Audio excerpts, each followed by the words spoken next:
Hey everyone, so today I'm going to be doing an oil change on my Kohler 20 kW generator. So I went out and I actually bought one of these Kohler maintenance kits. Now this comes with several items in it beyond just an oil change. Now this kit specifically is for 17, 18, and 20 kW generators. I'll put the label on it with the part number, but there are different kits for different generators depending on the size. So it is important to look that up.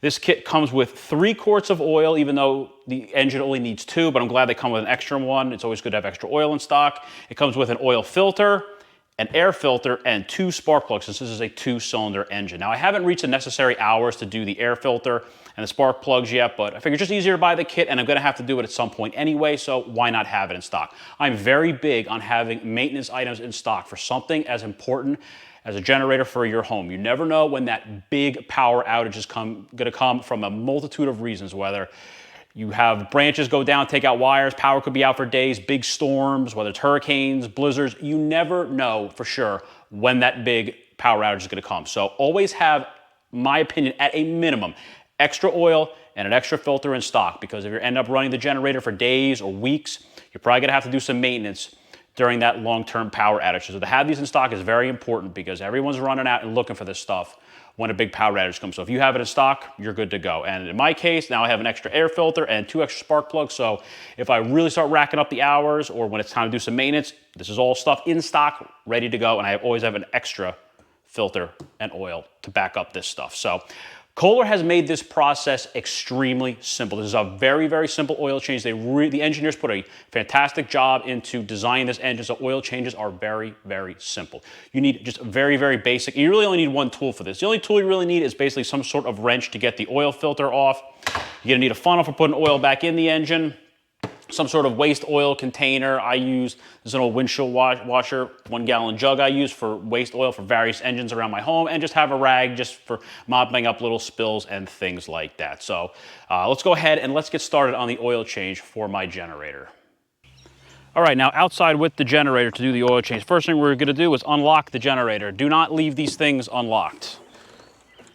Then we're gonna take off the 3 sides. Very simply enough, they just lift off with no tools. So this will give us access to 3 sides of the generator to make this oil change very, very simple. While we're in here doing this oil change, we are also going to do that good visual inspection that I have mentioned before. You never know what you're gonna find in here. I found some evidence of rodents in here, so I make sure this is clean. You never know if oil leaks or problems are gonna happen. So this is the last line of defense for your house, potentially, for having power. So do that good visual inspection before you do the oil change to see if there's any leaks, any problems, anything that you were not expecting. Now, before we do anything else, we're going to turn the generator into off mode. These Kohlers have 3 main controls on the control panel for the settings for the generator: run, automatic, and off. Automatic is what you leave it in normally so the generator can turn itself on and off if power goes out. You have a manual run setting. I manually ran this generator about an hour ago just to warm up the oil, churn it up, basically get this thing ready for its oil change. If you have it on manual run, it'll just run forever. But now I put it into off mode. So even if power was to go out while I'm in the middle of this oil change, this generator will not turn on at all. It is manually turned off. It will not turn on by itself. So I will not get a surprise in the event we have a power outage while I'm doing this oil change. So first thing we're gonna do, take that waste oil container, we're gonna drain the oil out of this engine. So it's not gonna start up, we're in off mode, and like I said before, Kohler makes this very, very simple. You do not need a tool to drain oil out of this engine. They have a nice hose on here with a valve. So I basically just put the hose in this waste oil container, turn the valve, and the oil is going to drain out through gravity. So just check and make sure. Yep, good flow, oil's nice and warm. Oil is draining out of there. I can basically let that drain while I'm doing this oil change. Prop this up so it doesn't fall over. It's a little windy out here. All right, so the oil is draining. Next, we're gonna take the filter off. Now, these filters sit upside down. So now it looks like when you change these filters, the oil is gonna drain all over the engine. Fortunately, it doesn't. You wanna let it sit just for a little while so the oil can drain back out of the filter. But I've done this before, and typically no oil will leak out of this. Hopefully that will happen again this time, but we will see. You don't want to wrench these things on when you put them back on. Typically, just like with most filters, Those spin-on filters, they're hand tight only. It's a little difficult getting to this just because of where it is, but it's not too hard to get off. All right, there we go. So let's see if we get any oil out of this.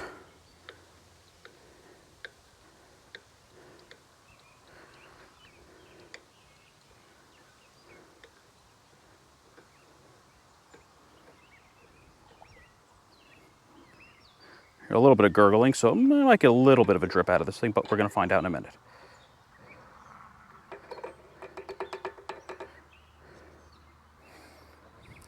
All right, a little bit left in the filter, but not too much. Only one little drop on the side came off. Perfect. Very good. So we take our new filter. These might come with a little plastic piece on them. Make sure you take the plastic piece off. So we take the old one out. The only thing you really have to, you do not pre-fill these because they sit upside down. It's just probably gonna spill everywhere if you try to.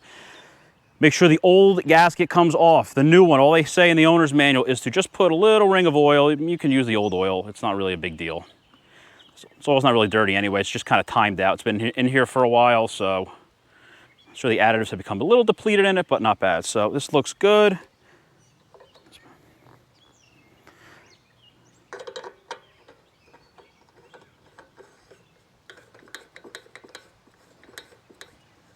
And as with most spin-on filters, 3/4 to 1 full turn once it makes contact. You do not use any sort of tools to put spin-on oil filters on. That's the same thing with a car. All right, nice and snug. Simple enough. So we will properly dispose of this oil and oil filter later on. Let's see where we're at with this.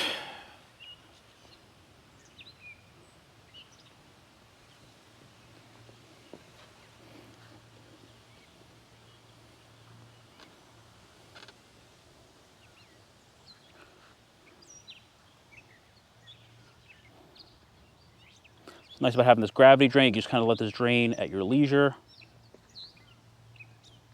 So we're basically done draining. It's basically down to a drip. And when I get done, I will check the oil on the dipstick to make sure everything's good. This is a nice quick oil change. Now it's also worth noting that you are supposed to shut this down every 8 hours of operation to check the oil, because these will burn a little bit of oil, especially when they are new. So during long-term power outages, you don't want to just let this thing run indefinitely. You do want to shut this thing down periodically, check the oil, make sure it's not running low, because it only holds 2 quarts. So if it starts running low, you can burn these engines up. These are very durable, but they still do need oil to run. So I think, yeah, we're basically done. We're down to a tiny drip. And there you go. That's about 2 quarts of oil. So we'll close the valve. Gonna fish this back up, past the battery lines, and snap this back in place. And then I'm just gonna wipe it off. Actually, before I snap it in place, I'm just gonna wipe it off. Got a little bit on the power lines for the battery, not a big deal. So that's pretty simple. This is about as clean of an oil change as you can realistically do, especially something like this in the field where you can't exactly bring this into your garage. So we're gonna make sure this is propped up. Now, even if it were to start leaking a little bit at the valve, it's not gonna leak out. This will be held up. Still always wanna double check everything and make sure that it's properly secured, but it shouldn't leak out as long as you have it propped up properly. So here's your oil fill. There's one on both sides. You do want to check these things also when you're doing your inspection. This is just basically a rubber grommet that goes in here. Possibility does exist that it could pop out. There's one. These are identical front and back cylinder. So check the one on the back cylinder as well to make sure it did not dislodge. So real simple, 2 quarts of oil. I don't even have to measure it out. We're definitely going to hold this in place while you fill it.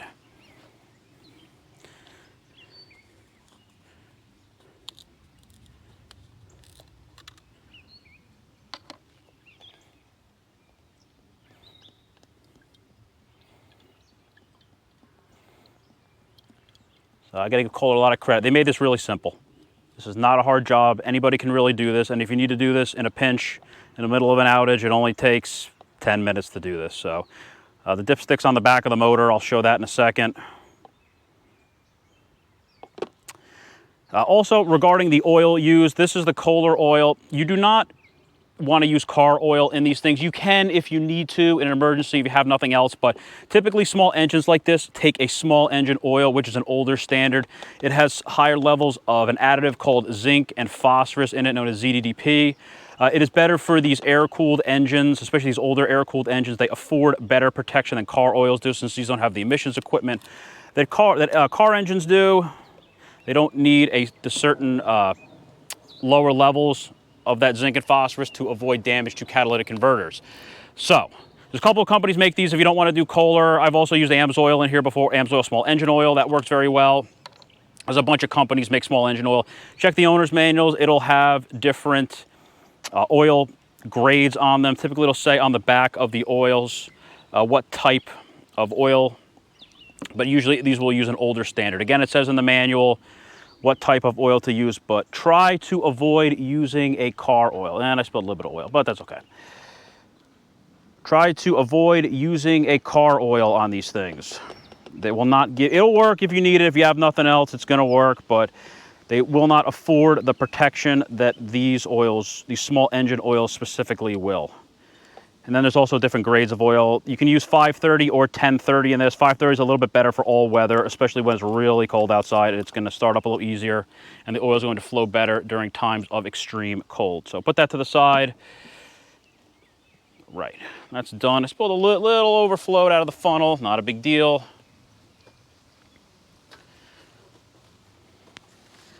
Just a few drops. No big deal. So we're just going to clean this up. We don't want to have a false indication of an oil leak when we don't actually have one. All right. Nice and clean. Make sure this rubber grommet goes on evenly. You should feel pop into place when it goes in. This is the front spark plug. It's just below the valve cover. It's reverse on the back, so when it's time to do that maintenance, this is easy to do. These just pop right off. Very simple. It's also worth checking your owner's manual for the other maintenance items in this, especially if you're going through the oil change procedure. If you're a little unsure how to do this, you want to just double check the manual settings. Also check the maintenance guide. They do a really good job with that maintenance guide, making sure that they kind of cover everything. They have different hour intervals and whatnot.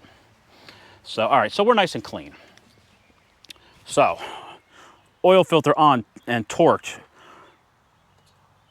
The oil cap for the rear is on and the front. You always want to double check that. The hose is up, the valve is closed. So here's your dipstick. I'm probably just gonna run it just to check the oil level as well after I run it. You always want to run it anyway, just in the event you have an unexpected leak, but this should be fine. This takes exactly 2 quarts. Yeah, looks like it's full. So on this, you have the hash marks, F for full, L for low. You basically want to be anywhere between here and here. I always want to keep it as full as possible. Do not overfill it. You want to be at the full mark. But now we want to do a test just to make sure we don't have any unexpected leaks. So we double checked, everything is properly torqued and or installed. So let's go ahead and now we're going to run this in manual. So we're going to go from off to automatic run, or to manual run rather.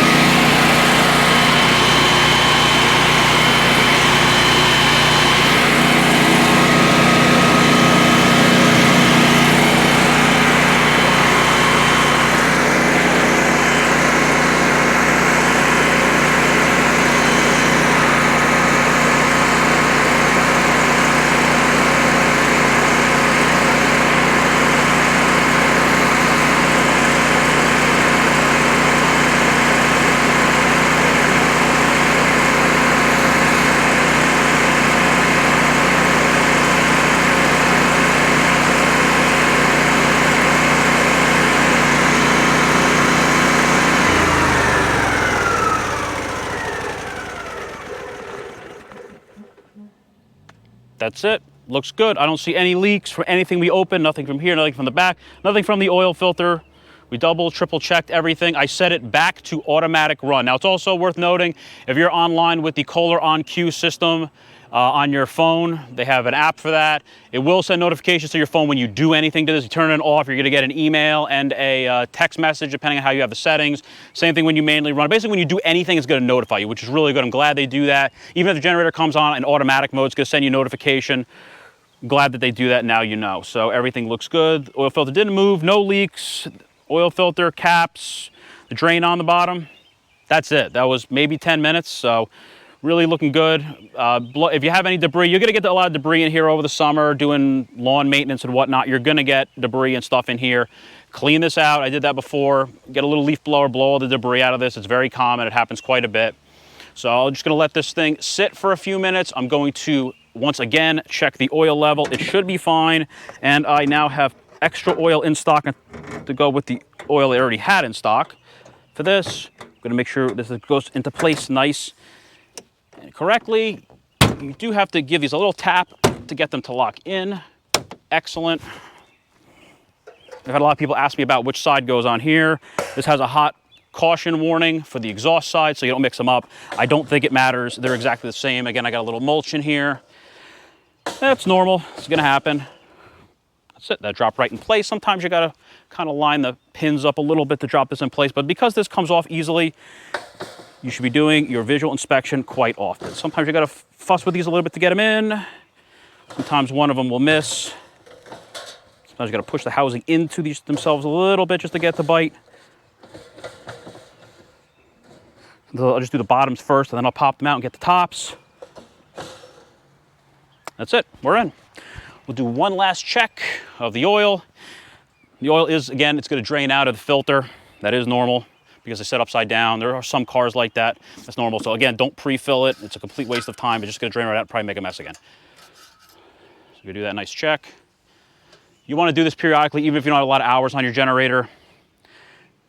The oil does get deteriorated over time. You're going to get moisture and whatnot in it. So oil does deteriorate. You just don't want to leave it forever, especially if you're not getting a lot of run hours. And you also should have a maintenance cycle set on these things.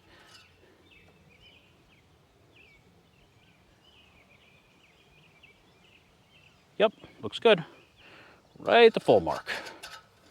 So that's it. We're capped, we checked for leaks, everything looked good. We did a manual run. The generator is back in automatic mode.